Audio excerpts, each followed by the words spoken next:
ఏంటి ఇప్పుడు మీ ప్రయోగాలు కొత్తగా పంది పిల్ల మీదకి వెళ్ళినాయా? ప్రయోగం లేదు సార్. పంది పిల్లతో ఒక సినిమా తీయాలనుకున్నాం. అంటే కథ రాసుకునేటప్పుడే ఒక జంతువు గురించి రాసుకున్నాం. ఏ జంతువు అయితే బాగుంటుంది అని చెప్పేసి ఆలోచించి ఫైనల్గా ఒక పంది పిల్ల అయితే క్యూట్గా ముద్దుగా ఉంటుంది కదా అని చెప్పేసి పంది పిల్లతో సినిమా తీయడానికి ప్లాన్ చేసాం, షూటింగ్ చేసాం, అయిపోయింది. సినిమా అయిపోయింది, రెడీ అయిపోయిందా? సినిమా అయిపోయింది, పోస్ట్ ప్రొడక్షన్లో ఉందండి. పోస్ట్ ప్రొడక్షన్ పేరేం పెట్టారు? అదుగో. అదుగో. టైటిల్స్ కూడా విచిత్రంగా పెడతా ఉంటారు, సబ్జెక్ట్సే కాకుండా. అంటే బేసిక్గా ఏం చేస్తానంటే అండి, టైటిల్కి చాలా ఇప్పుడు రెలవెన్స్ అనేది పెద్ద ఇష్యూ కాదు. టైటిల్ క్యాచీగా ఉంటే పెట్టేసుకోవచ్చు. బట్ నేను కొంచెం రెలవెన్స్ కోసం ట్రై చేస్తాను. ఓకే. సో అదుగో అనేది ఈ పంది పిల్లకి చాలా రెలవెంట్గా ఉంటుంది సినిమా చూసినప్పుడు. ఉంటుందా? అసలు ఈ పంది పిల్ల అంటే జనరల్గా ఏంటంటే పందులు అంటే కొంచెం దూరంగా ఉండటం, అది ఒక రకమైన యాంటీ సెంటిమెంట్. ముస్లిమ్స్ ఉందనుకోండి, దే హేట్ పంది. అంటే అది రిలీజియస్ మ్యాటర్ తెలియదండి. చెప్తా అంటే వాళ్ళు చూడాల్సిన సినిమానే కదా, సినిమా చూడాలనుకుంటారు కదా మీరు, ఒక సెక్షన్ దూరం అయిపోతున్నాం కదా. అలాగేం కాదు సార్. ఇప్పుడు బేబ్ అనే సినిమా ఇంగ్లీష్లో బేబ్ అనేది ఒక పంది పిల్లతో తీశారు, పందితో తీశారు.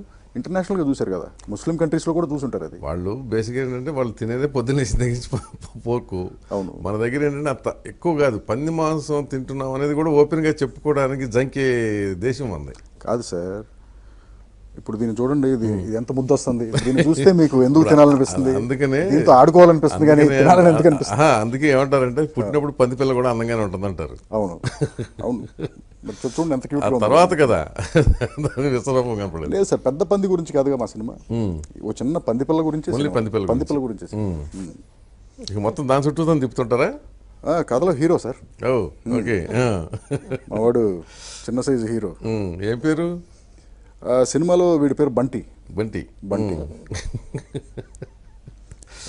అంటే మీకు ఈ డిఫరెంట్ థాట్ ఎట్లా వస్తుందంటే, మామూలుగా సినిమా వాళ్ళు ఏంటంటే ఒక ఫార్ములా ఏవో పెట్టుకుంటారు కదా, మీ అన్నీనేమో కొన్ని క్యారెక్టర్లు, సైకో క్యారెక్టర్లు ఉంటాయి దాంట్లో, టేకింగ్ వాల్యూస్ అవన్నీ బాగుంటాయి. మళ్ళీ అంతా భయపడటం.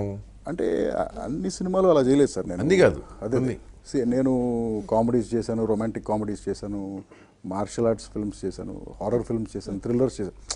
సో నాకేంటంటే ఒకసారి చేసింది మళ్ళీ చేయటం బోర్ కొడుతుంది సార్. ఓకే. బేసిక్గానే అంటే ఇప్పుడు ఫర్ ఎగ్జాంపుల్ మీకు ఎలా ఎక్స్ప్లెయిన్ చేయాలో నాకు తెలియట్లేదు. పొద్దున్నే పప్పు వేసుకు తిన్నాం, మళ్ళీ ఇంటికి వచ్చాం, చూస్తే నైట్ కూడా పప్పు పెడతాం కొంచెం అలా. ఇప్పుడు ఒకసారి చేసేసిన దాని మీద ఇక నాకు నా ఫుల్ పొటెన్షియల్ పెట్టి మ్యాక్సిమం దాన్ని జ్యూస్ పిండేసి ఉంటాం ఆ జానర్లో బెస్ట్ సినిమా తీయడానికి ట్రై చేసి ఉంటాం. సో మళ్ళీ అలాంటిది చేయటం అనేది అది బోర్ కొట్టేస్తుంది. సో అందుకని మళ్ళీ కొత్త టాపిక్స్, కొత్త సబ్జెక్ట్స్, వాటి కోసం ఎత్తుకుంటాం. సో అది దొరికినప్పుడు ఇక సినిమా. ఆర్టిస్ట్గా కూడా మంచి మార్కులు సంపాదించుకున్నారు కదా. అవును సార్. దాని నుంచి డైరెక్షన్ కిందకి వచ్చారు అసలు? అలాగే సార్, నేను ఆర్టిస్ట్ అయింది బై డిఫాల్ట్ అండి. ఓకే. నేను వచ్చింది అడ్వర్టైజింగ్ నుంచి, యాడ్ ఫిల్మ్ మేకింగ్ నుంచి, టెక్నీషియన్గానే ఇండస్ట్రీలోకి రావడానికి అనుకున్నాను. బట్ బై డిఫాల్ట్ ఒకరోజు ఏమైందంటే, నేను అన్ఎక్స్పెక్టెడ్గా ఇద్దరు మనుషుల్ని కలిశాను. ఒక ఆయన, ఇద్దరు లేరు ఇప్పుడు. ఒక ఆయన వచ్చి ఈవీవి సత్యనారాయణ గారు, రెండో ఆయన వచ్చేసి రామానాయుడు గారు. ఇద్దరిని ఒకే రోజు కలవటం జరిగింది. ఇద్దరు నన్ను ఆ రోజు చూసి ఇతనితో వేషం వేయించాలనుకుంటాం జరిగింది. సో ఈవీవి గారితో మావిడాకులను, రామానాయుడు గారితో శివయ్య, ఈ రెండు సినిమాలు ఎట్ ఎ టైం కమిట్ అయ్యి ఆల్మోస్ట్ ఒకే వారం రిలీజ్ అయినాయి రెండు సినిమాలు. బై డిఫాల్ట్ జరిగిందండి. పర్సనాలిటీ చూసి ఇచ్చేసి అంతే అంతే, నా సైజ్ చూసి ఇవ్వటం. ఇంకా ఎక్కువ మోర్ సూటబుల్గా ఉండేవాళ్ళేమో. ఏమో sir, maybe. But Murari time అది పాపులర్, బాగా పాపులర్ అయింది క్యారెక్టర్. బట్ ఆ టైం వచ్చేసరికి నేను డైలమాలో పడ్డాను. అసలు నేను ఈ 5-6 years నేను నేర్చుకున్నది ఏంటి, ఇప్పుడు నేను చేస్తున్న పని ఏంటి, no I should not do this అని చెప్పేసి అప్పటికి ఇంకా అడ్వర్టైజింగ్ చేస్తూ ఉంటాను. మన టాప్ ఈ మల్టీనేషనల్ కంపెనీస్ అన్నిటికీ అడ్వర్టైజింగ్ యాడ్ ఫిల్మ్స్ అని షూట్ చేస్తూ ఉంటాను. సో అప్పుడు లాస్ట్ పెప్సీ యాడ్ ఏదో షూట్ చేస్తాను మాధవంతో. సో ఇక అప్పుడు డిసైడ్ అయ్యాను, లేదు I want to become film maker, that is my goal అని చెప్పి అప్పుడు ఇక అల్లరి చేసామండి. అది మీ టర్నింగ్ అనుకోండి మీకు, అల్లరి నరేష్కి కూడా. నాకు ఫిల్మ్గా కూడా అది ఒక కొత్త ఈ లవ్ స్టోరీస్లో కొత్త బెంచ్ మార్క్ ఒకటి సెట్ చేసి అది ఒక టైప్ ఆఫ్ ఫిల్మ్ అయింది. మీరు చదివింది ఏంటి? ఎంబీఏ కదా? MBA sir. ఎక్కడ? నేను ఎంబీఏ చేసింది సింబయోసిస్ ఇన్స్టిట్యూట్ అండి, పూనా. పూనాలో ఎంబీఏ చేసి ఆ తర్వాత అప్పుడు మాకు 64 సీట్లే ఉండేవి. 12 సీట్లు ఆల్ ఇండియా కాంపిటీషన్లో వస్తాయి. అందులో ఒకటి వచ్చింది నాకు. ఆ తర్వాత 64 మందికి క్యాంపస్ ప్లేస్మెంట్ వచ్చింది. నేను ఒక్కడనే అక్కడ క్యాంపస్ ప్లేస్మెంట్ తీసుకోవాలి. ఎందుకంటే టై కట్టుకుని కోట్ వేసుకుని డెస్క్ వెనకాల కూర్చుంటాం. I knew that it was not my style. మరి ఎందుకు చేరారు అసలు ఎంబీఏలో? అది కూడా తెలియదు సార్. నేను ఎందుకు చేరానంటే యాక్చువల్గా బీఏ చేసేటప్పుడు ఒక ఇంటర్ కాలేజ్ కల్చరల్ ఫెస్టివల్కి బాంబే ఐఐటికి వెళ్ళాం. ఓకే. అక్కడికి వెళ్తే సింబయోసిస్ నుంచి ఒక టీం వచ్చింది, దాంట్లో పార్టిసిపేట్ చేయటం. వాళ్ళని చూసి చాలా ఇంప్రెస్ అయిపోయాను సార్. వాళ్ళ స్టైలు, వాళ్ళ పద్ధతి. ఎవరు అంటే మాట్లాడే తీరు, మేనేజ్మెంట్ స్టూడెంట్స్ ఎంబీఏ చేస్తున్నారని. సో అక్కడ నుంచి తిరిగి వచ్చేటప్పుడు ట్రైన్లో పూనాలో దిగిపోయి ఆ కాలేజ్కి వెళ్ళాను. ఓకే. వెళ్ళి అప్పుడు I just felt out the place. అసలు ఏంటి ప్రోగ్రామ్, బీఏ తర్వాత ఏదో ఒకటి చేయాలి కదా. అదే కదా. అప్పుడు ఇక ఎంబీఏ చేయాలని డిసైడ్ అయ్యి ఎంట్రన్స్లు రాసి ఇక వాళ్ళ డ్రెస్ చూసి ఎంబీఏ చేశారు. లేదండి, టోటల్గా చాలా ఇంప్రెస్ అయ్యాను. జనరల్గా అట్లాగే ఉంటారులేండి. అవును. కానీ మరి అట్లాంటి క్యారెక్టర్ రోల్ ప్లే చేయడానికి లైఫ్లో ఎందుకు ఇంప్రెస్ కాలేకపోయారు? అక్కడ నాకు రోల్ మోడల్స్ ఎవరో కనిపించారు సార్. ఓకే. నాకు ఇప్పుడు I'm trying to find a role model. నాకు ఎవరన్నా వాళ్ళలాగా ఉండాలని, బట్ ఐఎమ్ నాట్ ఫైండింగ్. మిమ్మల్ని సాటిస్ఫై చేయడం అంత తేలిక ఎవడు కాదులే. కాదు సార్, నాకు చిన్నప్పటి నుంచి I had a role models. ఎలా అంటే ఎవరు? చదువు విషయంలో I don't have a role model అండి. చదువు విషయంలో నాకంటే ముందు ర్యాంక్ వచ్చేవాడే నాకు రోల్ మోడల్. సో వాడిని బీట్ చేయాలనేది ఎప్పుడు తాపత్రయం. తర్వాత స్పోర్ట్స్కి వచ్చేటప్పటికి అప్పటికే నేను సినిమాలంటే ఇంట్రెస్ట్ చిన్నప్పుడే. అప్పుడే ఈ సిల్వెస్టర్ స్టలోన్ అనే ఆర్టిస్టు రాకీ అనే సినిమాతో రావటం, ఇక అక్కడి నుంచి ఇవాళ దాకా ఇక ఆయనే ఓకే రోల్ మోడల్ అండి. సో ఇది బాగానే. ఇప్పుడు మీరు బేసిక్ ఏంటంటే మీ ఫాదర్ లాంగ్ కెరీర్ ఉంది కనుక చలపతిరావు గారికి రావడం వాళ్ళ అబ్బాయికి ఒక అడ్వాంటేజ్ వచ్చిందా? I don't think so sir. ఒప్పుకోరా? I don't think so. ఎందుకంటే ఇప్పుడు పలానావుడు చలపతిరావు అబ్బాయి వేషం ఇవ్వండి కానీ, పలానావుడు చలపతిరావు గారు అబ్బాయి అతనికి సినిమా డైరెక్షన్ ఛాన్స్ ఇవ్వండి కానీ నాకు ఎవరు ఇవ్వలేదు సార్. ఓకే. మీ టాలెంట్తోనే నాకు ఆయన పేరు ఎందుకు ఉపయోగపడిందంటే జస్ట్ ఆ డోర్ ఓపెన్ చేయటం వరకు. కాలు లోపల పెట్టిన దగ్గర నుంచి ఇక నా మీదే ఉంటుంది. అది ఎవరికైనా అదే ట్రూ అనుకుంటాను. ఎందుకంటే అంతే, అది కరెక్ట్. మీరు ఇవాళ ఎవరి సర్నేమ్ ఉన్నా మీకు ఇండివిజువల్గా సరుకు ఉండాల్సిందే, లేకపోతే ఎంట్రన్స్ పనికి వస్తుంది. అంతే. ఆ కాలింగ్ బెల్ కూడా డోర్ ఓపెన్ చేయడం వరకేనండి. లోపలికి వెళ్ళిన తర్వాత ఇక మళ్ళీ మీరు ఎవరో ఆన్ యువర్ ఓన్. అంతే అంతే. సో ఆ తర్వాత ఇక మామూలు I struggle like anyone else అండి. నా కథ పట్టుకుని కంపెనీలకు తిరిగారా? తిరిగాను. ఎంతమంది చీత్కరించుకున్నారు? అంటే నన్ను ఎవరు ఏమనేవాళ్ళు కదండి, because I come from an educated background. So they use to listen to me patiently. ఒకసారి రామోజీరావు గారికి కథ నరేట్ చేశాను.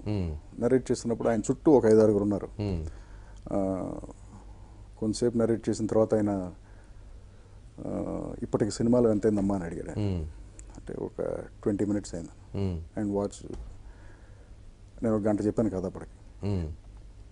అంటే 20 నిమిషాల కథ నేను గంటలో చెప్పాను. ఉన్న అలా రూమ్లో చూస్తే చుట్టూ ఉన్న వాళ్ళందరూ నిద్రపోతున్నారు. పాపం ఆయన పేషెంట్గా ఇంకొక 2 hours కథ విని నన్ను పంపించారు. ఆ సినిమా జరగలేదు. బట్ కొన్ని సంవత్సరాల తర్వాత మళ్ళీ 2 సూపర్ హిట్ సినిమాలు ఆయనకే తీసాం. ఓకే. నచ్చావులే నువ్విలా. సో ఇంక తర్వాత ఎవరికి చెప్పానండి కదా, ఆ తర్వాత సురేష్ బాబు కథ చెప్తే ఆయన ఫస్ట్ అంటే ఇలాంటి కథలు, అది మరీ విచిత్రమైన కథ. ఏదో ఒక లిఫ్ట్లో ఒక దెయ్యం ఉంటుంది, లిఫ్ట్ ఎక్కిన వాళ్ళందరినీ చంపేస్తూ ఉంటుంది. అంటే అప్పుడు ఆయన తీసే సినిమాలన్నీ లవ్ స్టోరీలు, లిఫ్ట్లో దెయ్యం ఏంటి, చంపేయటం ఏంటి, ఈ టైప్ అనుకున్నాడు ఆయన కూడా పేషెంట్గా విని పంపిస్తాడు.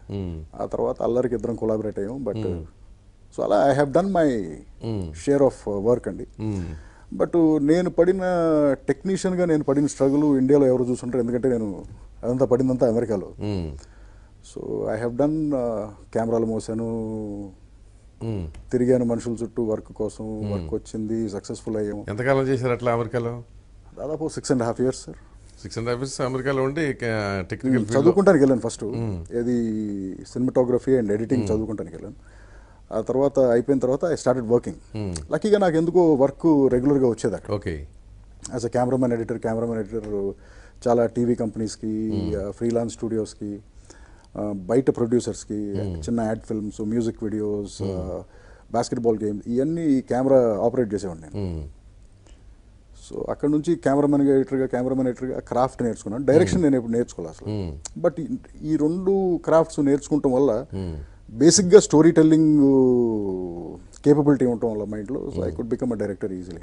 అంటే అసలు అది ఎట్లా వచ్చింది స్టోరీ రాయటం అనేది మీకు? ఎందుకంటే ఎవరు లేరు కదా. ఎవరు లేరు సార్, బట్ ఫ్యామిలీలో. నేను ఇలాగే జెఫ్రీ ఆర్చర్ అని ఒక రైటర్ ఉన్నాడు. ఆయన మీరు is a very famous writer Jeffrey Archer అని. ఆయన ఇక్కడ హైదరాబాద్కి వస్తే ఒకసారి కలిసి, సార్ మీరు అడిగినట్టే అసలు మీకు ఈ ఐడియాలన్నీ ఎలా వస్తాయి సార్, మీరు రాసిన స్టోరీస్ అన్ని, he's the top selling author in the world, అసలు ఈ ప్లాట్ లైన్స్ ఎలా వస్తాయండి మీకు అని అడిగాను. అడిగితే జస్ట్ నాకు చూసి it's a gift from god అన్నాడు. సో నాకు తెలిసింది ఏంటంటే sir, why some people can tell stories, కొంతమంది ఎందుకు చెప్పగలరని అడిగితే, ఐ థింక్ స్టోరీ టెల్లింగ్ ఒక ఆర్ట్, మీరు దాంతో పుట్టాలి. You're born, an actor is born, you cannot make an actor. Like that I think a story teller, a director is born, you cannot make a director. ఏదో డిఫాల్ట్గా అయ్యి 2-3 సినిమాలు hit అనిపించుకోవచ్చు, కానీ but if you want to be a sustained story teller. But actors are made కదా నవ్వు. Now they are manufactured in film institutes. But sir, I think a true actor, when he looks into the camera and he acts, exactly, he can connect with the auditorium. But a manufactured actor cannot connect. He cannot connect. అంతే. Only they can be stars. That's all. Stardom is different అండి. అదే చెప్తున్నా. స్టార్డమ్కి టాలెంట్కి సంబంధం లేదు కదా. అసలు ఏముండదు అసలు. Yeah, so that is all different. Naseeruddin షాకి స్టార్డమ్ లేకపోవచ్చు, కానీ బట్ వాళ్ళ టాలెంట్ అనేది ఎక్స్ట్రాడినరీ పర్ఫార్మెన్స్. నసీరుద్దీన్ షా, నానా పాటేకర్.